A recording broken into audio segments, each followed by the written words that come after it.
For every age, there is a time of trial. The rocks faced such a fire before they were the strength beneath our feet. As a sage of considerable years, I have known only one such great ordeal. Yet the hero it created was a champion for all time. We set out to do a lot more than just create another game that has more levels and different enemies. We wanted to change the player's experience, give them something that they hadn't had before. We wanted to get away a bit from the pastoral, beautiful settings of the original and throw the player into a new place where we really kick up the intensity and throw in a lot of action and a sort of palpable sense of menace. We've been waiting for you. So this story is a much more complex story than in the original Jak and Daxter. We're exploring a large number of more adult themes. There's bigger, greater evils around you, and there's betrayal and love. This is not just a kid's story. This is a story with a much broader reach. Jak has really done a lot of growing up this game. The plot actually starts out with him spending some time in jail, and he becomes hardened. Some experiments have been performed on him while he was doing his time. You should at least be dead with all the dark eco I pumped into you.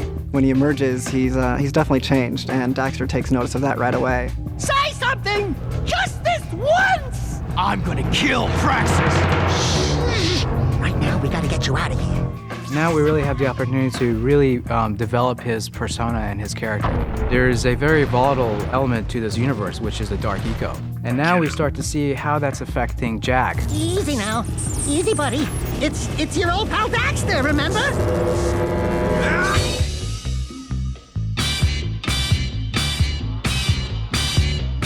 It took us a long time to find the right voice for Jak. But Mike Irwin, I mean, if there is a person in the real world that is Jak, it's Mike Irwin. I want the Baron to know that it's me who's hurting him.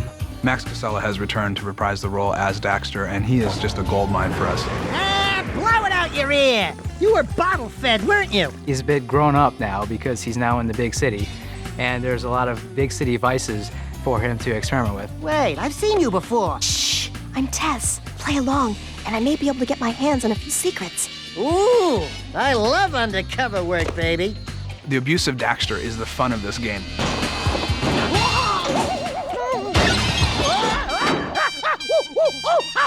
Once again, being your friend sucks. Daxter is strange enough, but Pecker and Onan, these characters are crazy. They're out of this world. I am Pecker. Yes, I know. My mother, she was very vindictive. We have characters who are multidimensional in this game. All of them have character arcs, they all have goals, and they have things that they want, and it all ties together back into the main story. The reason the animation looks more sophisticated this time around is because there's been some tweaks to the engine. We're also just being a lot more clever about the way we allocate memory and design our levels. I'm just getting started. Our characters now have upwards of 10,000, 12,000 polys in them, whereas in the first game, the original Jak and Daxter, the characters would have maybe 2 or 3. Did you get a little nip and tuck while we were gone? We've got full-on facial animation with multiple blend-shaped targets. We have dynamic animation of things collapsing and blowing up. We have particle systems animating dust and explosions. And all this stuff is being done in real time by our code on the PlayStation 2. Step aside, Jak. Let the game player do his stuff. It's always been the push at Naughty Dog to try to create the next big experience, create the next big thing. And we're very, very fortunate that we have amassed a talented group of people that can achieve that. One really important addition to the Naughty Dog design team is Yasuhara. Yasuhara comes to us from Sega. He's been working on titles that changed the industry radically. He's not only incredibly fast, incredibly detailed, and really talented, but he has a new idea set, and he brings with him a really fresh way of looking at games. もうJak and Daxter 1の本当にファンでしたね。で、お誘いがあった時には本当に嬉しかったですね。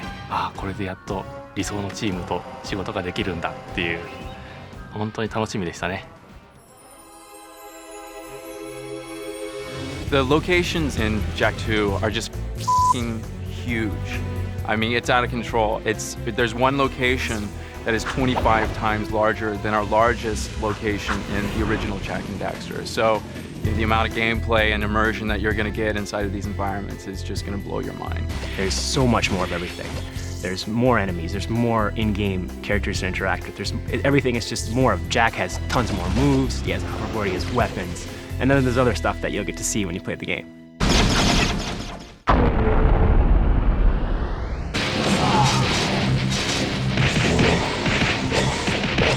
What's great about working with Naughty Dog is these guys are not happy just to have their game look as good as their previous game. They want to set a new standard for animation or artwork or programming on every single game that they do.